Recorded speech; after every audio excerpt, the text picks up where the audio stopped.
আমি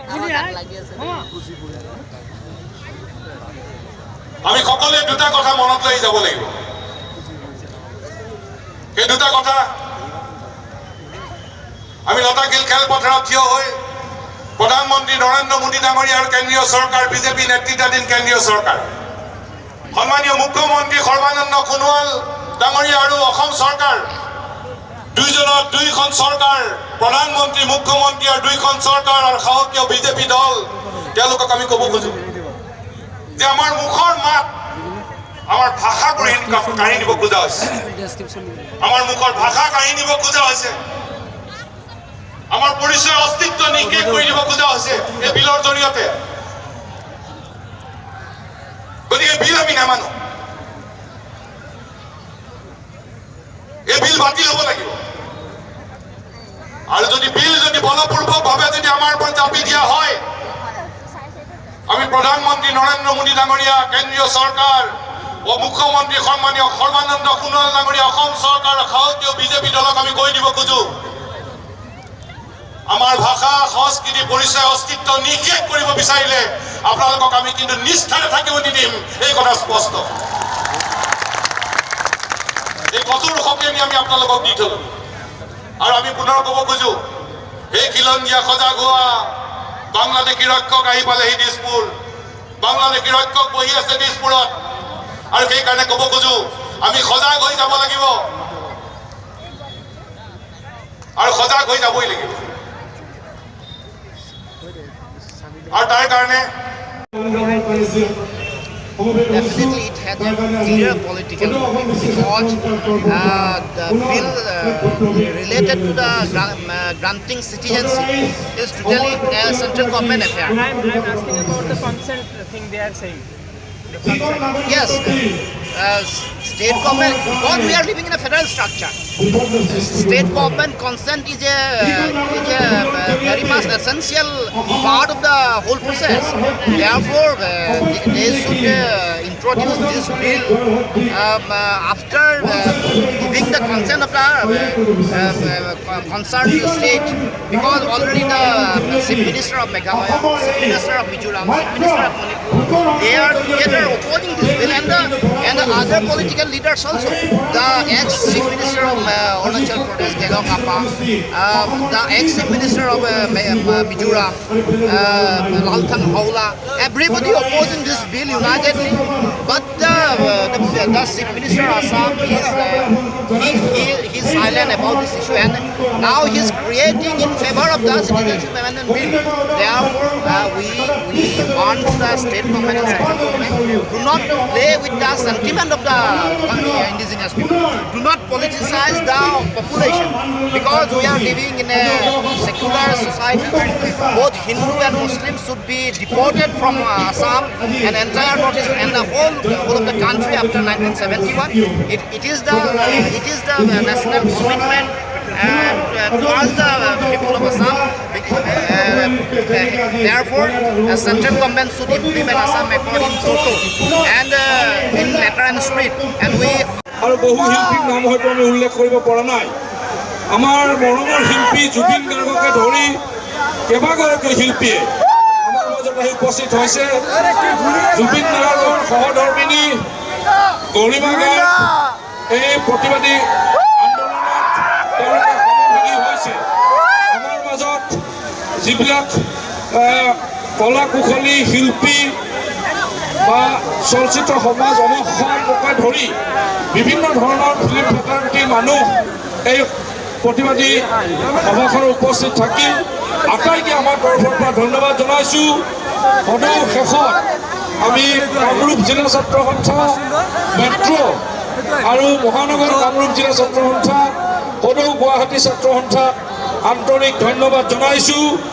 লগতে আমাৰ আটাইবোৰ জিলা ছাত্ৰ সন্থাক পুনৰ ধন্যবাদ জনাইছোঁ। আৰু যিসকল সংবাদসেৱীয়ে এই 11 বজাৰ পৰা এতিয়ালৈকে তেওঁলোকে প্ৰচাৰৰ জৰিয়তে অসমৰ জনসাধাৰণক বিভিন্ন ধৰণে তেওঁলোকে মিডিয়াৰ জৰিয়তে প্ৰচাৰ কৰি এই সংগ্ৰামখনক আগুৱাই নিয়াত আমাক সহযোগ কৰিলে। এই আটাইবোৰ সংবাদসেৱীক আমি সদৌ অসম ছাত্ৰ সন্থা আৰু 30টা জনগোষ্ঠীয় সংগঠনৰ তৰফৰ পৰা আন্তৰিক ধন্যবাদ জনালোঁ। আপোনালোক আটাইকে পুনৰ ধন্যবাদ জনাই আমি শেষলৈ আহিছোঁ। আমি জাগি থাকিম, কাইলৈৰ পৰা গাঁও সভা ৰাইজ সভা কৰি কৰি আমি জাগি থাকিম আৰু আমাৰ অসমত আমাৰ নিজৰ মাতৃভাষা, আমাৰ ভাষা, সংস্কৃতি, পৰিচয়, অস্তিত্ব আমি সুৰক্ষিত কৰি আগবাঢ়িম। কাৰণ দুটা বিষয় আৰম্ভ হৈছে। এটা হ'ল অবৈধ বাংলাদেশীৰ জৰিয়তে আমাৰ খিলঞ্জীয়া মানুহৰ হাতত থকা নিৰ্ণায়ক ভূমিকাটো নাইকিয়া কৰি দিব খোজা হৈছে, যাতে অসমৰ খিলঞ্জীয়া মানুহৰ এটা নিৰ্ণায়ক ভূমিকা নাথাকে। আকৌ বিচৰা হৈছে যে অসমৰ খিলঞ্জীয়া মানুহৰ যাতে প্ৰভুত্ব নাথাকে আৰু সেইকাৰণে অসমৰ বিভিন্ন জাতি, জনজাতি, জনগোষ্ঠী, ধৰ্মাৱলম্বী লোকেৰে গঠিত খিলঞ্জীয়া মানুহৰ হাতত যাতে আমাৰ নিয়ন্ত্ৰণ থাকে, এইখন যাতে অসমৰ খিলঞ্জীয়া মানুহৰ প্ৰভুত্ব থকা অসম হয়, এইখন যাতে আমাৰ অসম হৈ থাকে, তাৰ বাবে আমি সংঘবদ্ধ হৈ আগুৱাই যাব লাগিব। এইখিনি কথাকে আপোনালোকৰ আগত ক'লো আৰু এতিয়া ব্ৰজ নিনাদ এই কাৰ্যসূচীত আমি আগবাঢ়িব খুজিছো। ব্ৰজ নিনাদ আমি একেলগে দিম। আমি ছাত্ৰ সন্থাত আমি একতাৰ কথাই বাওঁহাতেৰে কওঁ, কিন্তু খিলঞ্জীয়াৰ ব্ৰজ নিনাদ মানে আমি শক্তিৰে যাব লাগিব। সেইবাবে হাতৰ মুঠি আমি আগত লৈ আমি আগুৱাব লাগিব। খিলঞ্জীয়াৰ ব্ৰজ নিনাদ হাতৰ মুঠি দি আমি আগবঢ়াব লাগিব আৰু সেইকাৰণে আজি সকলোৱে থিয় হ'ম, আমিও থিয় হ'ম আৰু থিয় হৈ আমি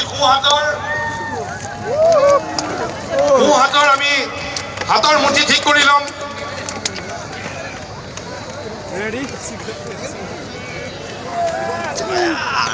তলত যাম, আমি তলত যাম।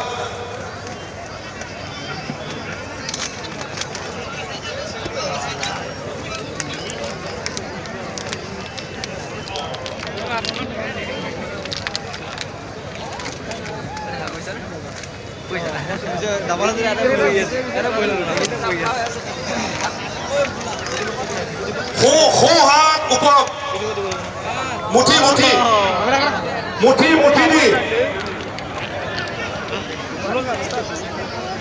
মুঠি হাতৰ মুঠি দি আমি ব্ৰজ নিনাদ দিম। এতিয়া খিলঞ্জীয়াৰ ব্ৰজ নিনাদ।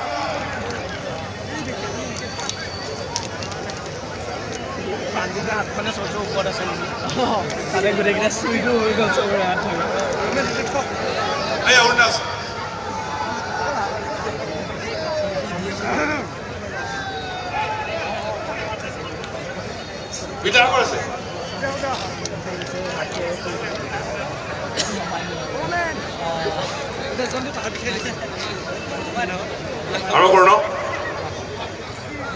হাত মুঠি দাঙি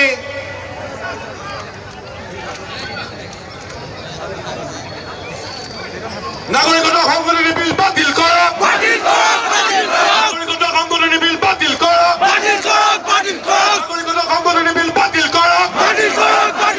অসমত খিলঞ্জীয়াৰ প্ৰভুত্ব থাকিব লাগিবই, অসমত খিলঞ্জীয়া মানুহৰ প্ৰভুত্ব থাকিব লাগিবই, অসমত খিলঞ্জীয়া মানুহৰ নিৰন্তৰ থাকিব লাগিবই, অসমত খিলঞ্জীয়া মানুহৰ নিৰন্তৰ থাকিব লাগিবই। নাগৰিকত্ব সংশোধনী বিল বাতিল কৰক, নাগৰিকত্ব সংশোধনী বিল বাতিল কৰক। অসমত খিলঞ্জীয়া মানুহৰ প্ৰভুত্ব থাকিব লাগিবই, অসমত খিলঞ্জীয়া মানুহৰ নিৰন্তৰ থাকিব লাগিবই।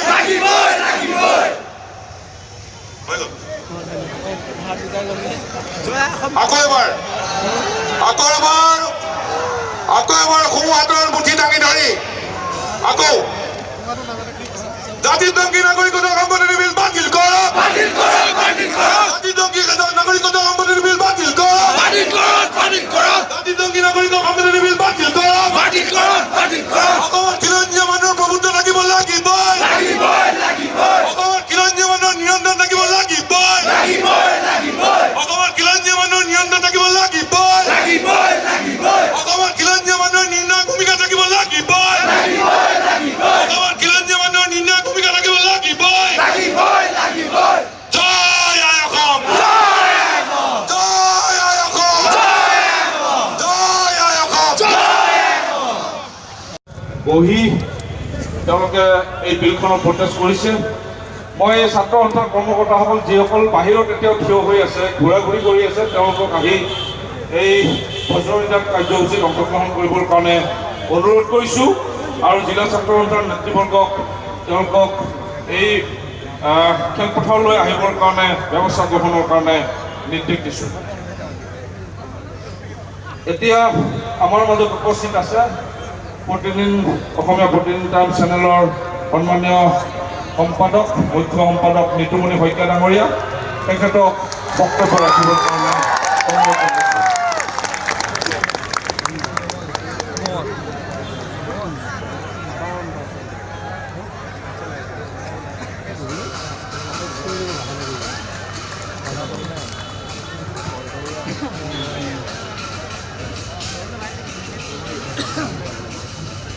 শ্ৰদ্ধাৰ সুধীবৃন্দ, আপোনালোক সদৌকিলৈকে মই আন্তৰিক শ্ৰদ্ধা আৰু আজিৰ এই অনুষ্ঠানটোত উপস্থিত থকাৰ কাৰণে ধন্যবাদ জ্ঞাপন কৰিছোঁ। সদৌ অসম ছাত্ৰ সন্থাৰ নেতৃত্বত ৩০টাকৈ জনগোষ্ঠীয় সংগঠনে এই লতাশিল খেলপথাৰত আজি যি প্ৰজ্বলিত কাৰ্যসূচী অনুষ্ঠিত কৰিছে, এই কাৰ্যসূচীৰ প্ৰতি সম্পূৰ্ণ সমৰ্থন জনাই মই ইয়াত উপস্থিত হৈছোঁ আৰু মই মোৰ চিন্তাৰে দুটামান কথা আপোনালোকৰ আগত ব্যক্ত কৰিব বিচাৰিছোঁ। এই যে আপোনালোক আজি ইয়াত একত্ৰিত হৈ আছে, মনত থাকিব অনাগত দিনত আপোনালোকৰ এই ঐক্যক কোনোবাই ভাঙোন কৰিবৰ কাৰণে এক নিকৃষ্ট ষড়যন্ত্ৰ ৰচনা কৰিব আৰু সেই ষড়যন্ত্ৰ উফৰাবৰ কাৰণে আপোনালোকে আজি ইয়াত আন এক বৰ্জকঠোৰ সিদ্ধান্ত গ্ৰহণ কৰিব লাগিব আৰু আপোনালোকে বুজাই দিব লাগিব যে তোমালোকে ৰচনা কৰা সেই কূট কৌশলক আমি কেতিয়াও প্ৰশ্ৰয় নিদিম আৰু আমাৰ এই কঠোৰ সিদ্ধান্তক কোনেও হিলাব নোৱাৰিব। অসমীয়া মানুহ আজি এক জাতীয় সন্ধিক্ষণত উপনীত হৈছে আৰু এই সন্ধিক্ষণত মই এটাই ক'ম যে ক্ষমতা পোৱাৰ পাছত মানুহৰ স্বৰূপ বুজিবৰ কাৰণে যি ধৰণে সুবিধা হয়, আজি ৰাজ্যখনৰ মুখ্যমন্ত্ৰী এটা সময়ত সদৌ অসম ছাত্ৰ সন্থাৰ প্ৰাক্তন সভাপতি সৰ্বানন্দ সোণোৱালক জানিবৰ কাৰণে বুজিবৰ কাৰণে আপোনাক মোক অলপ সময়ৰ প্ৰয়োজন হ'ল আৰু আজি তেখেতক আমি খুব ভালকৈ বুজি পালোঁ। এই প্ৰেক্ষাপটত সৰ্বানন্দ সোণোৱাল আৰু হিমন্ত বিশ্ব শৰ্মাৰ ভটৰ দৰে এই ভৃত্যসকলক আপোনালোকে বুজাই দিব লাগিব যে তোমালোক নৰেন্দ্ৰ মোদী আৰু অমিত শ্বাহৰ ভৃত্য হ'ব পাৰা, কিন্তু অসমৰ জনগোষ্ঠীয় লোক, অসমৰ মানুহ কেতিয়াও এজনে মুখ্যমন্ত্ৰীৰ চকীখন ধৰি ৰাখিবৰ কাৰণে আপ্ৰাণ চেষ্টা কৰি কাৰোবাৰ ভৃত্য হোৱাৰ প্ৰতিযোগিতাত নামিছে আৰু আনজনে কেনেকৈ মুখ্যমন্ত্ৰীৰ চকীখন কুক্ষিগত কৰিব পাৰি তাৰ প্ৰতিযোগিতা কৰিছে। আপোনাক এনেকৈ আজি এই সংক্ষেপত পেলাইছে। সৰ্বানন্দ সোণোৱালৰ প্ৰতি আমাৰ এটা শেষ ভৰসা আছিল, কাৰণ তেওঁক জাতীয় নায়ক আখ্যা দিয়া হৈছিল আৰু তেওঁক গাত আমি অনবৰতে দেখিবলৈ পাইছিলোঁ দুটা গুণ। কি গুণ? এজন ভক্তিপূৰ্ণ মানুহ আৰু এজন ভাৱমূৰ্তি থকা মানুহ। সেই ভাৱমূৰ্তিটো কি? সদৌ অসম ছাত্ৰ সন্থাৰ মজিয়াৰ পৰা গৈ অসম গণ পৰিষদৰ মাজেদি গৈ তেওঁ বিজেপিৰ সভাপতি হোৱাৰ পৰা মুখ্যমন্ত্ৰী হৈছিল, অৰ্থাৎ এটা বৰ্ণিল আৰু বৰ্ণাঢ্য ভাৱমূৰ্তি আছিল। বহি তেওঁলোকে এই বিলখনৰ প্ৰটেষ্ট কৰিছে। মই এই ছাত্ৰ সন্থাৰ কৰ্মকৰ্তাসকল যিসকল বাহিৰত এতিয়াও থিয় হৈ আছে, ঘূৰা ঘূৰি কৰি আছে, তেওঁলোকক আহি এই বজ্ৰবিদাত কাৰ্যসূচীত অংশগ্ৰহণ কৰিবৰ কাৰণে অনুৰোধ কৰিছোঁ আৰু জিলা ছাত্ৰ সন্থাৰ নেতৃবৰ্গক তেওঁলোকক এই খেলপথাৰলৈ আহিবৰ কাৰণে ব্যৱস্থা গ্ৰহণৰ কাৰণে নিৰ্দেশ দিছোঁ। এতিয়া আমাৰ মাজত উপস্থিত আছে প্ৰতিদিন অসমীয়া প্ৰতিদিন টাইম চেনেলৰ সন্মানীয় সম্পাদক মুখ্য সম্পাদক নিতুমণি শইকীয়া ডাঙৰীয়া, তেখেতক বক্তব্য ৰাখিবৰ কাৰণে অনুৰোধ কৰিছোঁ।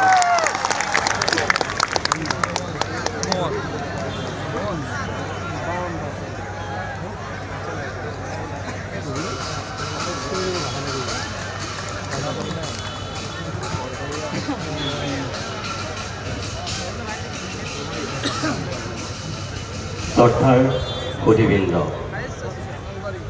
আপোনালোক সদৌকিলৈকে মই আন্তৰিক শ্ৰদ্ধা আৰু আজিৰ এই অনুষ্ঠানটোত উপস্থিত থকাৰ কাৰণে ধন্যবাদ জ্ঞাপন কৰিছোঁ।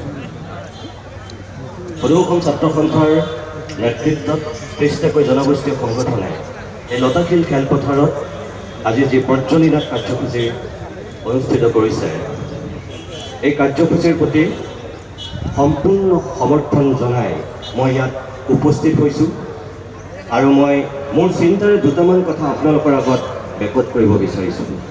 এই যে আপোনালোক আজি ইয়াত একত্ৰিত হৈ আছে, মনত থাকিব অনাগত দিনত আপোনালোকৰ এই ঐক্যক কোনোবাই ভাঙোন কৰিবৰ কাৰণে এক নিকৃষ্ট ষড়যন্ত্ৰ ৰচনা কৰিব, আৰু সেই ষড়যন্ত্ৰ উফৰাবৰ কাৰণে আপোনালোকে আজি ইয়াত আন এক বৰ্জকঠোৰ সিদ্ধান্ত গ্ৰহণ কৰিব লাগিব। আৰু আপোনালোকে বুজাই দিব লাগিব যে তোমালোকে ৰচনা কৰা সেই কূট কৌশলক আমি কেতিয়াও প্ৰশ্ৰয় নিদিম, আৰু আমাৰ এই কঠোৰ সিদ্ধান্তক কোনেও হিলাব নোৱাৰিব। অসমীয়া মানুহ আজি এক জাতীয় সন্ধিক্ষণত উপনীত হৈছে, আৰু এই সন্ধিক্ষণত মই এটাই ক'ম যে ক্ষমতা পোৱাৰ পাছত মানুহৰ স্বৰূপ বুজিবৰ কাৰণে যি ধৰণে সুবিধা হয়, আজিৰ ৰাজ্যখনৰ মুখ্যমন্ত্ৰী এটা সময়ত সৰু অসম ছাত্ৰ সন্থাৰ প্ৰাক্তন সভাপতি সৰ্বানন্দ সোণোৱালক জানিবৰ কাৰণে বুজিবৰ কাৰণে আপোনাক মোক অলপ সময়ৰ প্ৰয়োজন হ'ল, আৰু আজি তেখেতক আমি খুব ভালকৈ বুজি পালোঁ। এই প্ৰেক্ষাপটত সৰ্বানন্দ সোণোৱাল আৰু হিমন্ত বিশ্ব শৰ্মাৰ ভটৰ দৰে এই ভৃত্যসকলক আপোনালোকে বুজাই দিব লাগিব যে তোমালোক নৰেন্দ্ৰ মোদী আৰু অমিত শ্বাহৰ ভৃত্য হ'ব পাৰা, কিন্তু অসমৰ জনগোষ্ঠীয় লোক, অসমৰ মানুহ কেতিয়াও এজনে মুখ্যমন্ত্ৰীৰ চকীখন ধৰি ৰাখিবৰ কাৰণে আপ্ৰাণ চেষ্টা কৰি কাৰোবাৰ ভৃত্য হোৱাৰ প্ৰতিযোগিতাত নামিছে, আৰু আনজনে কেনেকৈ মুখ্যমন্ত্ৰীৰ চকীখন কুক্ষিগত কৰিব পাৰি তাৰ প্ৰতিযোগিতা কৰি এনেকৈ আজি এই সংক্ষেপত পেলাইছে। সৰ্বানন্দ সোণোৱালৰ প্ৰতি আমাৰ এটা শেষ ভৰসা আছিল, কাৰণ তেওঁক জাতীয় নায়ক আখ্যা দিয়া হৈছিল, আৰু তেওঁক গাত আপুনি মই আমি অনবৰতে দেখিবলৈ পাইছিলোঁ দুটা গুণ। কি গুণ? এজন শক্তিপূৰ্ণ মানুহ আৰু এজন ভাৱমূৰ্তি থকা মানুহ। সেই ভাৱমূৰ্তিটো কি? সৰু অসম ছাত্ৰ সন্থাৰ মজিয়াৰ পৰা গৈ অসম গণ পৰিষদৰ মাজেদি গৈ তেওঁ বিজেপিৰ সভাপতি হোৱাৰ পৰা মুখ্যমন্ত্ৰী হৈছিল, অৰ্থাৎ এটা বৰ্ণিল আৰু বৰ্ণাঢ্য ভাৱমূৰ্তি আছিল।